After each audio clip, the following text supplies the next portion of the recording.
Alright, now we're going to look at Chapter 6, Legal and Ethical Guidelines for Safe Practice.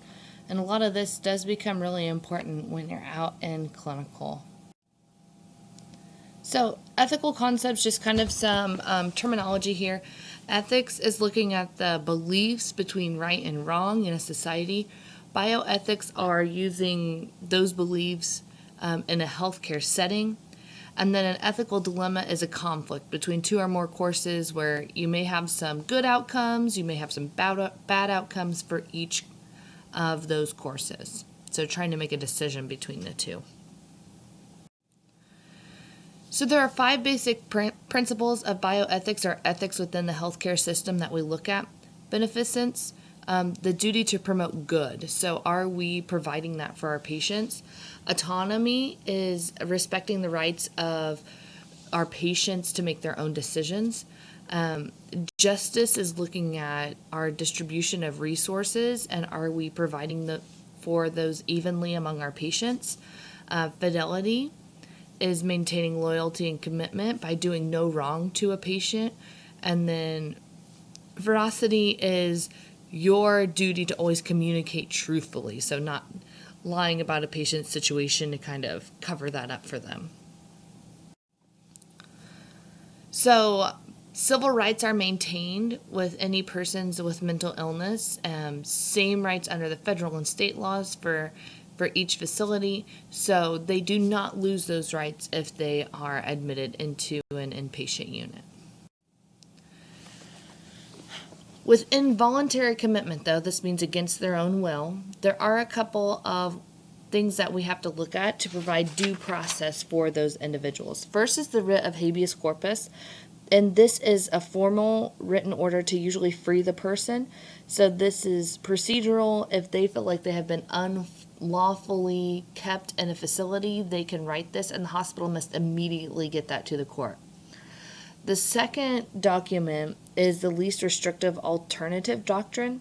So this mandates that the least drastic measures be taken. If a person can be handled in their psychiatric condition in an outpatient setting, if they're not a harm to themselves or somebody else and they're able to provide their basic needs, then they don't need to be involuntarily committed to an inpatient unit. So patients can look for informal admission. Now, informal admission is kind of just like you're being admitted because you need to get your appendix out. Nobody signs off that, yes, I need to be admitted for this. The physician admits you and no problem. What we see most often are voluntary admission and involuntary admission in psychiatric nursing. So voluntary admission is sought out by the patient or the guardian if they're under 18. They have a request to obtain release, to be discharged, but they have to be reevaluated at that time and then a decision can be made. Temporary admission is usually for someone who's confused or really can't care for themselves right in that moment. Usually no more than 15 days are they admitted for temporary admission. And typically this is done so we can observe, diagnose, and treat those that may be a harm to themselves. They haven't proven to be a harm to themselves, but there is a risk there. Involuntary admission is just as it sounds. There's no patient consent there. Usually there are at least 2 professionals that assess the patient and agree that this patient needs to be involuntarily admitted to the unit. Or there's a family member or somebody that's close to the patient that can write some reasons why they feel the patient is at risk for harm to themselves or somebody else. Long-term involuntary admission usually looks at extended care treatment. Usually this can range anywhere between 60 to 180 days, but it could go on indefinitely if the need is there. Involuntary outpatient admission is where there's usually a commitment from the patient and it's court ordered that they attend their outpatient sessions. Usually there's something like their disability check or their welfare check that is not given to them unless they provide proof that they have been attending their outpatient sessions. This is pretty controversial, though. So once they've been admitted, we always look at discharge from the very beginning. So we can look at conditional release. This usually means there are some conditions with their release. They promise to go to certain treatment groups, making sure that they have the ability to get back into their own culture and their community. Unconditional release is a termination of that relationship. There's no regulations on either party after unconditional release. Release against medical advice, and you guys have heard of AMA before, maybe in the medical setting. Treatment seems beneficial, but there's no compelling reason. Usually this is someone who's involuntarily there. They're not at risk for harming themselves or others. They can meet their basic needs, so they can leave AMA. Now we're going to look at some of the patient's rights under the law. They do have the right to treatment. So what that means is very loosely that the environment needs to be humane, that the staff must be qualified and enough in number to provide treatment, and that the plan of care they receive must be individualized. It can't be kind of this blanket statement for everybody. They also have the right to refuse treatment. They can withhold consent or withdraw consent at any time. And also, we can look at medications at this time. So if we have a committed person to a unit involuntarily, it does not mean that they are forced to take medications. But there are some circumstances in which someone can be medicated against his or her will. And usually that's in an emergency situation. And then there's some other criteria there on page 103 as well. And then the right to informed consent, meaning a physician or a practitioner provides information about the treatment or procedure before it is performed. So there's some guidelines listed here on page 103.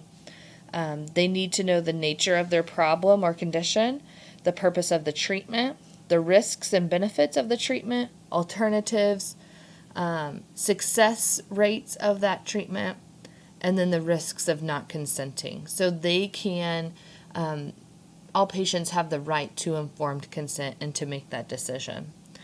Now, if it is proven that a patient is not competent, this is declared through a formal legal proceeding. So we need to assume that everybody is competent unless they've been proven incompetent. Usually this goes to the legal guardian or the next person that's legally responsible for the patient. And in our book, it gives us the order of that. Usually it is the spouse. If there's not a spouse, it's going to be adult children or grandchildren. The third person would be the parents. The fourth would be adult siblings. And the fifth is adult nieces and nephews. There could also be court-appointed or court-trained social workers that could help meet this need as well if we don't have any of those five. So we have a male who's 27-year-old. He's court committed by his parents to your unit with a diagnosis of paranoid schizophrenia. He lashes out at the staff when they attempt to give him his medications. He states, "You're trying to poison me." His family asks if you can force him to take his medications. How would we respond to his family? Well, first, we cannot force him to take his medication. So no, people who have been committed do keep that right to refuse treatment, even with medications. But if we do sense that we have an emergency, that we're seeing some imminent harm to themselves or others, they can be medicated without a court hearing. There are some other reasons after a court hearing why our patients could be medicated without or forced to be medicated against their will, and those are listed for you on page 103. Serious mental illness, their ability to function is deteriorating or exhibiting threatening behavior, the benefits outweigh the harm, the person lacks the capacity to make a reasoned decision about the treatment, least restrictive services have been found inappropriate. So those would be the main 5. So rights surrounding involuntary commitment and psychiatric advance directives. This is a document that the patient can clarify their choices of a decision maker in the case that they're not able to make a decision, and they have every right to do that. Rights regarding restraints and seclusions. As you guys know, the history with restraints and seclusions is pretty inhumane. Lots of abuse, overusage, using it as punishment, and we really don't want to promote any of that at all, and by law we're not allowed to. So we think of classical restraining devices, wrist restraints, seclusion rooms, anything that could reduce movement from the patient. I know you guys have talked maybe back in concepts about side rails being used for a restraint if it's keeping them from getting out of the bed. Other things that we need to be thinking about are chemical restraints, so medications or doses of medications that's not necessarily being used to treat their condition. Although chemical interventions are usually considered less restrictive than physical, it does inhibit their ability to think clearly. So we don't want to just automatically go to that type of restraint. Plus, we need orders for that. Seclusion is confining a patient against their will in a room alone, and preventing them from leaving. Usually we do this if a patient is being violent or doing some sort of self-harm or putting others within harm. Now, seclusion can be requested by the patient, and that's actually called a timeout, where they can go into this room, but the door is left open, they can come and go. But this is going to be a quiet environment for them to kind of collect their thoughts, have some time alone before they make any rash decisions about what they're going to do. So sometimes that's a really great thing for patients. The right to confidentiality. There are a lot of things listed in our book for confidentiality. Of course, HIPAA always plays a role, a right to privacy. Confidentiality after the patient dies, so we're still not able to share that information after our patient passes away. So here's a list of some of them. HIPAA, confidentiality after death, confidentiality of professional communications, and then the HIV status. Those you guys are pretty aware of, I think. So there are some exceptions to this rule, though, and that's what I wanted to get to. We do have the duty to warn and protect third parties. Now, this most often comes into play with therapists because patients will tell therapists some of their plans to maybe harm another person, and that therapist has the duty to warn that third party, whether it be the person, their family, the police. They have to let somebody know. Implication for nursing, though, because we're not often in that therapist role, is that if we are made aware of some plans of that nature by a patient, then we need to communicate that with the team. And then it's the psychiatrist's job or the physician's job to make sure that that third party is warned. The other things that we are required to report is child and elder abuse, and then also disabled adults. So between the ages of 18 and 64, if they can't carry out normal activities to protect themselves, if we have any knowledge of them being abused, we also need to report that. So the next few of these kind of go through definitions of what they are. A tort is a civil wrong for which money damages may be collected from the injured party, from the responsible party. So an intentional tort is willingly doing this, you know you're doing it, so it includes assault, battery, false imprisonment, invasion of privacy, and slander or libel. So the definitions of all these are listed on 107. Assault and battery is the person apprehensive of harmful or offensive touching. The touching part is the battery part. Threat to use force with the opportunity and ability or treatment without their consent is considered assault and battery. False imprisonment, of course, we've already talked about seclusion. There are some very strict guidelines on getting orders and maintaining documentation of our patients in seclusion or in restraints. And if we are not able to follow through with those orders, then that could be considered false imprisonment. So be sure and look over that. It's on page 104, some of those guidelines for orders and documentation for restraints and seclusion. Invasion of privacy is another problem. If we are sharing private information about the patient, if we are sharing that by word of mouth, that is slander. If we are writing out confidential documents or making copies of confidential documents, that is considered libel. So then there are other tort laws that are unintentional, ones that you didn't think about that just happened. So negligence is one. That's going to be something that we should have been doing, but we weren't. We neglected to do something that we needed to do to appropriately care for our patient. Malpractice is an act or an omission to act that breaches the duty of care, and it does usually result in harm to the patient. So there are 5 elements that are required to prove negligence. It's going to be 1, did you have the duty to provide this? 2, breach of that duty. 3, cause and fact, what happened? 4, proximate cause. And 5, the damages that actually happened due to that. So we can look at duty. Duty is you have assumed care of this patient, so you have a duty to care for them. A breach of duty is you not meeting that standard of care as any other nurse would be expected to supply to the patient. The cause and fact may be evaluated by asking the question, if it were not for what the nurse did or failed to do, would this injury have happened? And then proximate cause, or the legal cause, is evaluated by looking at whether there were any intervening actions or people that were in fact causing harm to this patient.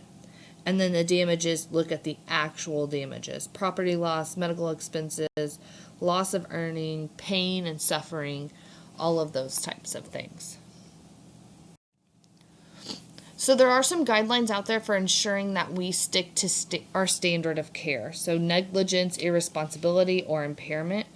If we see another nurse being negligent, being irresponsible, or being impaired by either drugs or alcohol or any other problem, we do have the duty to intervene and report that. So we could be held responsible if we are not reporting those things as we need to. Now, a documentation of the patient's care, it's very useful when we evaluate it. This is why it's so important that you look competent when you are documenting the care of your patient, that you're using appropriate words and all of that. Because when we look at medical records, they could be used, number 1, for quality improvement. They need to make sure that the care that we're providing is appropriate care, that it's evidence-based. Our medical records that we write could also be used as evidence in court. And then the other thing that we do have to think about is electronic documentation. So this would be charting on the computer, leaving it up when you walk away, giving somebody else your password. Those would be some pretty significant problems with electronic documentation. Okay, so now we have a few questions for Chapter 6. The first one is, what individual with mental illness may need involuntary hospitalization? A person with alcoholism who's been sober for 6 months but begins drinking again. B, an individual with schizophrenia who stops taking prescribed antipsychotic drugs. C, an individual with bipolar disorder, manic phase, who has not eaten in 4 days. D, someone who repeatedly phones a national TV broadcasting service with news tips. Now, the thing that we need to be thinking about for involuntary hospitalization is, are they at risk for harming themselves or somebody else, or are they not able to meet their basic needs? The only person in this list that falls under that category is C, the individual with bipolar disorder, that's manic, who has not eaten in 4 days. So they're obviously not able to provide their own basic needs. Okay, so this question, legal and client's rights are suspended when a client is hospitalized involuntarily. Is that true or false? Well, this chapter focused a lot on the client's rights, and we know that they are not suspended when they are hospitalized, even involuntarily. So they still have all of their rights as a citizen when hospitalized involuntarily. So this one is true or false. B, false. A client plans to have ECT, previously known as shock therapy. Which member of the team is responsible for obtaining the client's informed consent? A, the physician, B, the psychologist, C, the case manager, or D, the registered nurse. I think it's easy for us to take that job on ourselves because we do make sure that informed consent is signed, but it is not our responsibility to obtain the client's signature. So the answer here is A. It's the physician's job to obtain informed consent, while it's the registered nurse's job to verify that informed consent was obtained. A nurse was a case manager for a client with serious mental illness for 6 years. The client died by suicide 1 week ago. Today, the client's spouse asks, I always wondered if my spouse was a victim of sexual abuse in childhood. What can you tell me about that? Can the nurse disclose this information to the surviving spouse? So we learned through this chapter that even after a patient passes away, we still have the duty to remain confidential about their care. So the answer is no, we are not able to disclose this information to the spouse. Okay, if you guys have any questions at all about Chapter 6, be sure and send me those questions and I can get those answered before our next exam.